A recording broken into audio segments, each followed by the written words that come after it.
ফুলকপির রোস্ট রেজালা তো অনেক খেয়েছো, এরকম ফুলকপির ঝোলানি কখনো খেয়েছো?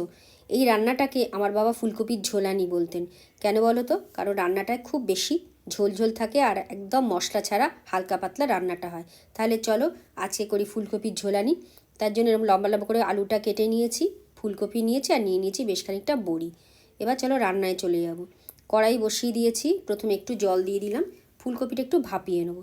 তাতে কি হবে, ফুলকপি থেকে যদি কোনো পোকামাকড় থাকে সেটাও বেরিয়ে যাবে আর ফুলকপির হালকা যে গন্ধটা থাকে সেটাও চলে যাবে।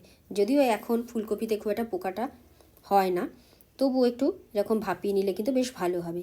আমি কিন্তু কোনো নুন টুন কিছুই দিইনি। এবার জল থেকে ছেঁকে তুলে রাখলাম ফুলকপিটা। কড়াইতে তেল দিয়ে প্রথমে বড়িটা ভেজে নেব। এখানে একটা কথা বলি, বড়িটা যখন ভাজবে একটুখানি জলে ভিজিয়ে নিয়ে ভাজবে। তাতে কী হবে তো বলো তো, বড়িটা ভাজাও ভালো হবে আর তেলটা অনেক কম টানবে।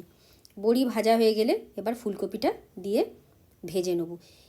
এই পর্যায়ে আমি কিন্তু কোনো নুন হলুদ দেবো না, তাহলে কী হবে, ফুলকপিটা সুন্দর তাড়াতাড়ি ভাজা হয়ে যাবে। পরে যখন রান্না করব এমনি ফুলকপিতে নুন সুন্দর ঢুকে যাবে। আবার তেল দিয়ে দিলাম, দিয়ে ফোড়নে দিলাম জিরে আর শুকনো লঙ্কা। জিরেটা রেডি হলে এবার আলুটা দিয়ে দেবো। আলুটা দিয়ে একদম সুন্দর করে লাল লাল করে ভেজে নেব। এই রান্নাটা তেমন কোনো মশলা পড়ে না, অথচ খেতে কিন্তু দারুণ লাগে।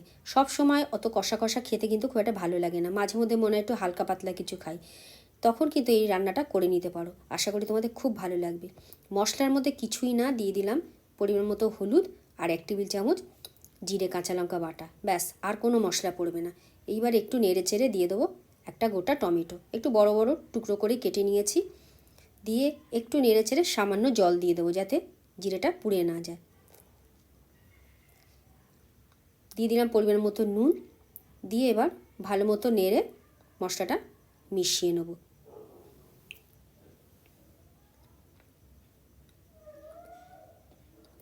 একটু কষানো হয়ে গেলে দিয়ে দিলাম ফুলকপিটা, দিয়ে নেড়ে চেড়ে খুব ভালো করে মশলাটায় মাখিয়ে নেব। নিয়ে এইবার গ্যাসটা একটু কমিয়ে ঢাকা দিয়ে রান্না হতে দেবো যতক্ষণ না আলু ফুলকপিটা সুন্দর সেদ্ধ হয়ে যায়। দেখো কিছুক্ষণ পর ঢাকাটা খুলে দেখি আলুটা সেদ্ধ হয়েছে নাকি। আলু সেদ্ধ হয়ে গেছে, ফুলকপিটাও বেশ নরম হয়ে গেছে। এবার দিয়ে দেবো প্রয়োজন মতো জল। এটা কিন্তু বেশ একটু ঝোলঝোল হবে, আগেই বলেছি এটার নাম ফুলকপির ঝোলানি, কারণ ঝোলটা খুব বেশি থাকে আর একদম পাতলা ঝোল হবে। দিয়ে দিলাম বেশ খানিকটা চেরা কাঁচা লঙ্কা আর দিয়ে দেবো বড়িগুলো। এইবার সব কিছু মিলিয়ে আরেকটু রান্না করে নেবো যতক্ষণ না বড়িটা সেদ্ধ হয়ে যাচ্ছে। ফুলকপিটাও আরেকটু বাকি আছে সেদ্ধ হতে।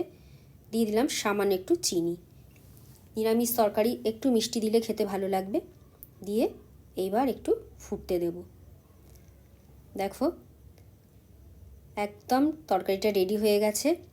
একটু নেড়ে নিলাম, আলু ফুলকপি সুন্দর সেদ্ধ হয়ে গেছে। এইবার দিয়ে দেবো বেশ খানিকটা ধনেপাতা কুচি।